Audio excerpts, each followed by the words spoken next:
No episódio de hoje tem DeFi, ou Decentralized Finance, a parceria entre Mahindra e Amazon e o uso de blockchain no Brasil para confirmação de identidade. Eu sou Maurício Magaldi e esse é o Block Drops, o primeiro podcast em português sobre blockchain para negócios. As notícias que você ouve aqui não têm qualquer vínculo com o meu trabalho atual, não configuram nenhuma forma de patrocínio, propaganda ou incentivo para o consumo e têm o foco exclusivamente educacional para o mercado.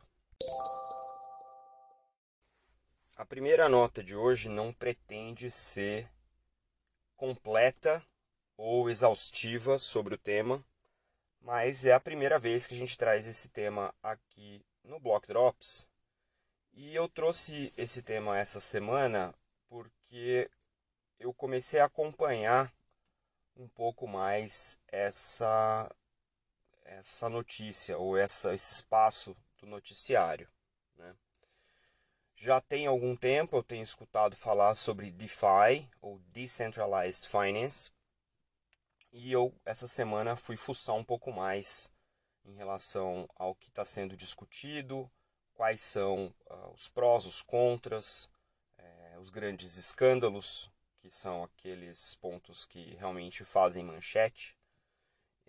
E em diversos dos grupos onde eu participo, grupos de WhatsApp, eu tive acesso a bons materiais. Então eu peguei todos os bons materiais e coloquei aí na descrição do episódio para vocês também poderem estudar um pouco desse assunto, se vocês se interessarem.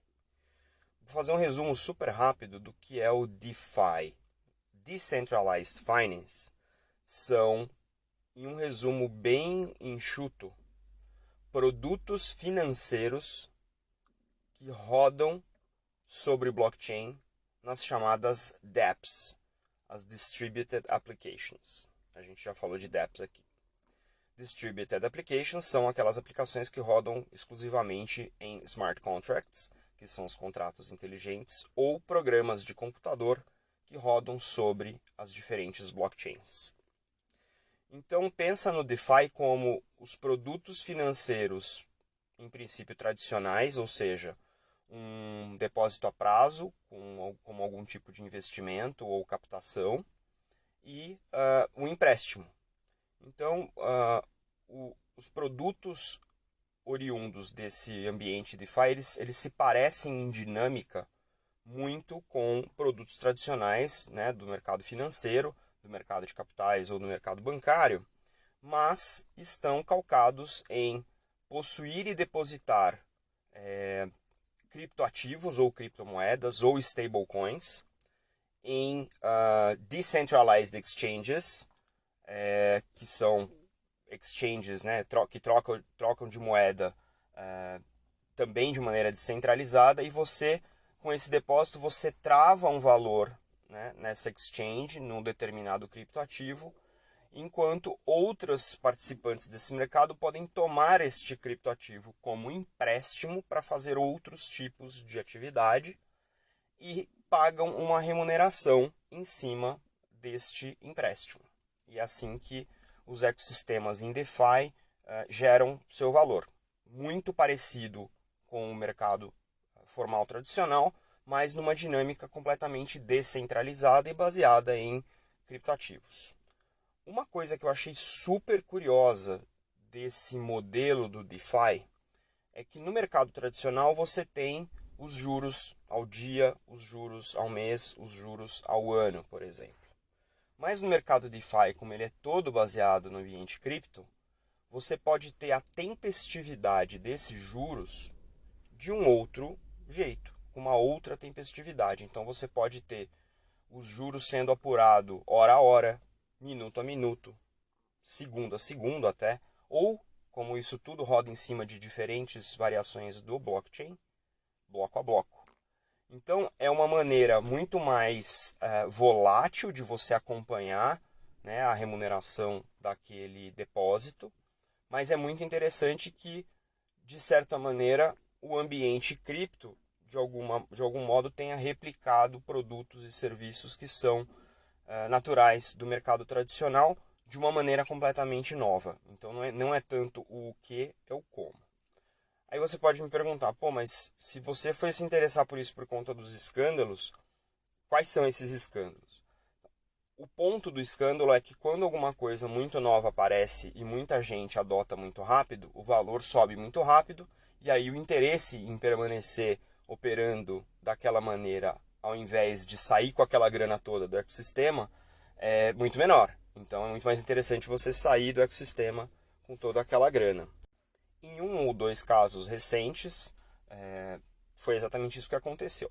Um outro desafio nesse momento do DeFi é que, como tudo roda em cima de smart contracts, se eles não estiverem bem codificados e bem testados, você pode ter algum tipo de bug, né, nesse ecossistema e as regras não funcionarem como elas estão desenhadas. E aí você vai ter um problema mais tecnológico do que de negócio. Uma outra coisa que me encantou demais neste modelo são o que eles chamam de governance tokens. Governance tokens são tokens que os usuários podem adquirir desses ecossistemas, então também são criptoativos, mas eles atribuem aos seus donos poder de voto naquele ecossistema. Então, se você tiver um governance token, um conjunto de governance tokens de uma determinada operação de DeFi, você pode votar e dependendo do DeFi, né, dependendo do ecossistema em que você está governando ou ajudando a governar, você pode descrever quais são os próximos updates daquele smart contracts, você pode descrever as remunerações, você pode ajudar a descrever, inclusive, quais são os produtos que aquele ecossistema vai suportar ou quais são os criptoativos, os underlying assets que você vai permitir aquele ecossistema suportar. Então, ele democratiza essa governança, né? E isso reflete no que o ecossistema chama de DAO, que é o Decentralized Autonomous Organization, em que a governança deste próprio ecossistema ele é feito de maneira descentralizada. Eu sei que são vários conceitos, eu sei que são vários acrônimos, né, várias siglas, mas eu acho legal para se aprofundar um pouquinho mais nisso. Isso aqui é só um resumo para vocês, para atiçar a curiosidade. Olhar nos links que estão na descrição do episódio, tem 2 vídeos muito legais, tem links para sites de ecossistemas diferentes de DeFi e que vão permitir vocês terem um pouquinho mais de noção desse espaço. E eu prometo trazer para o podcast um pouco mais de informação sobre DeFi, conforme essas notícias forem avançando e esse ecossistema for ficando cada vez mais maduro. Isso é um desafio para a gente aprender, mas também é um desafio para os mercados entenderem do que se trata e para o mercado tradicional olhar para isso e falar assim, será que isso me ameaça ou eu posso tomar uma vantagem disso também? Fica aqui a pergunta.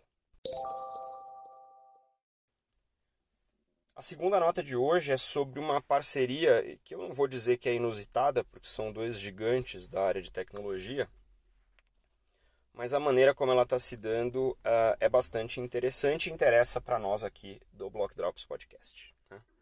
A Tech Mahindra, que é um dos gigantes de tecnologia da Índia e que a gente já trouxe aqui mais de uma vez com diferentes casos de uso, firmou essa semana, ou anunciou essa semana, uma parceria para desenvolver e oferecer soluções blockchain baseado no serviço de blockchain gerenciado da Amazon, da AWS. Serviços gerenciados, né, no ambiente da nuvem são serviços em que você tem não só a tecnologia, mas você tem um ambiente onde essa tecnologia é executada, as conexões, as integrações, o monitoramento, a gestão dos ambientes. Então isso é feito de maneira integrada para permitir que aquela tecnologia seja facilmente desenvolvida, facilmente implementada e que ela seja colocada para rodar de maneira bastante simplificada. Isso facilita não só para quem desenvolve, mas também para quem se integra e também para quem consome esses serviços. Então, o ângulo dessa notícia aqui, além dessa parceria e o fato de a Amazon estar entrando com provedor de serviço num ambiente que hoje, para o mercado corporativo, é virtualmente dominado por Microsoft e IBM, é interessante, porque a Amazon não é um player a ser desprezado nesse aspecto, né? E nem a Tech Mahindra, que tem um histórico grande, tanto com blockchain quanto com outras grandes implementações em várias indústrias. E isso que é legal aqui. Qual que é o primeiro foco qual que é o primeiro foco dessa implementação ou dessa primeira iniciativa? Nesse caso aqui, eles estão olhando gestão de partes, track and trace, rastreabilidade para a indústria espacial e para a indústria aeronáutica, então peças de avião e peças de equipamento espacial, para visibilidade dos fabricantes de equipamentos originais. Então, obviamente, a ideia aqui é garantir que não só o desenvolvimento, mas também a produção, né, a fabricação, o transporte, a entrega desse tipo de material, que às vezes tem impactos em relação à tempestividade, seja bem absorvido pela indústria e a gestão fique mais transparente dessa cadeia de suprimento. Não em detalhes, mas eles também citam aqui que a ideia é desenvolver para essas indústrias, mas também para a indústria bancária, para a indústria de financial services, telecomunicações, varejo, outros tipos de manufatura, óleo e gás, tudo isso dentro de 12 a 18 meses.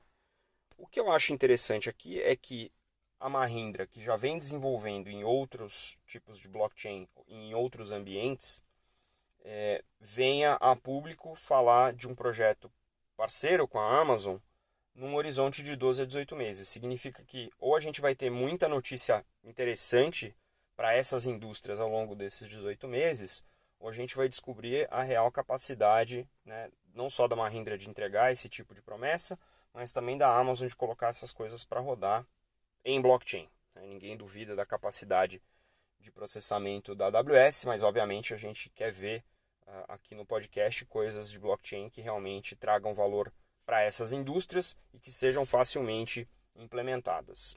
Como sempre, vamos ficar de olho aqui e ver quais são essas notícias que vão aparecer nos próximos 12 a 18 meses e a gente traz para vocês no podcast.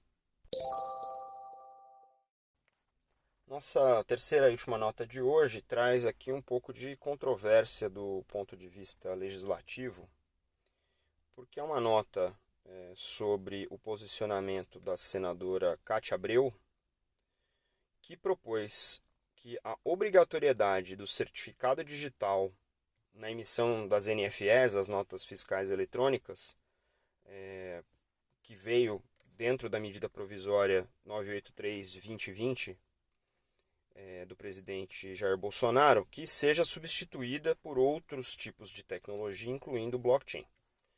Esse certificado digital ele é um certificado caro para a maioria dos brasileiros. É uma tecnologia, não vou dizer obsoleta, mas é uma tecnologia que não é das mais modernas, já está aí há algum tempo. Tem algum nível de segurança, tem controle de chaves criptográficas, etc., né? Mas a proposta da senadora é que outros métodos de confirmação de identidade possam ser utilizados, ou seja, que não seja uma exclusividade ou um monopólio da utilização dessa tecnologia atual de certificado digital que é exigido pelo governo brasileiro e autarquias para confirmação de identidade e permitir uma assinatura válida digitalmente num ambiente legal, né? O objetivo dessa proposta da senadora é que blockchain e outras tecnologias dariam mais acesso a mais brasileiros, mantendo o nível de segurança ou melhorando o nível de segurança proposto pelo uso destes certificados digitais atuais, né? Já existem sistemas, segundo a senadora, que proporcionam segurança na emissão e assinatura de documentos, como o BioValid do projeto da Serpro. Isso está no texto da senadora. Tá? Obviamente, do ponto de vista de segurança, a gente entende que identidade é um tema já resolvido por blockchain. Existem vários projetos, não só privados como públicos e open source, para lidar com o que a gente chama de DID, Mas o mais interessante aqui é a discussão sobre tecnologia aplicada neste sentido, mas a regulação ou a legislação que permite o uso da tecnologia. A gente sempre discutiu aqui no Block Drops que uma tecnologia é uma tecnologia. O que a gente deveria regular, a gente como sociedade, como construto social e como governo, né, deveria regular casos de uso e não necessariamente regular tecnologias. Quando uma MP, um projeto de lei, diz que tecnologia X deve ser utilizada ou tecnologia X não deve ser utilizada, a gente acaba entrando numa mistura de legislação com aspectos técnicos e, obviamente, isso atrasa a adoção de tecnologias que podem trazer grandes ganhos a custos menores, não só individualmente, mas para toda a sociedade. Então, é interessante que numa MP exista uma citação e depois, para o projeto de lei subsequente, vem uma outra citação defendendo o uso específico de outras tecnologias.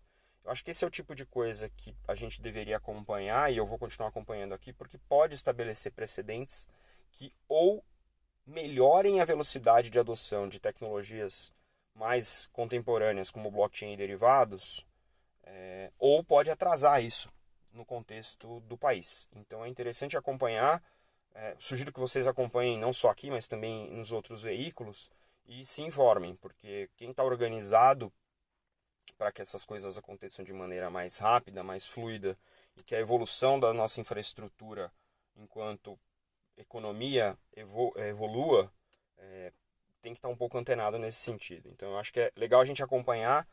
Fica aqui a nota de curiosidade de por que a gente está discutindo esse tipo de coisa nos textos da lei, né, nos termos da lei, por que a gente está estabelecendo o uso de tecnologia A, B ou C neste sentido.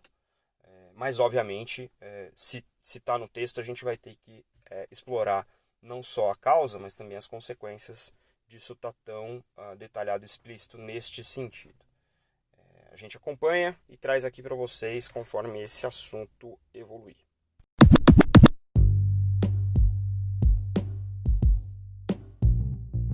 Você pode ouvir o Block Drops Podcast nas plataformas Numis, Google Podcasts, Apple Podcast, Spotify e Anchor FM. Entre em contato conosco através do e-mail blockdropspodcast@gmail.com, no Instagram Block Drops Podcast e no Twitter Block Drops Pod.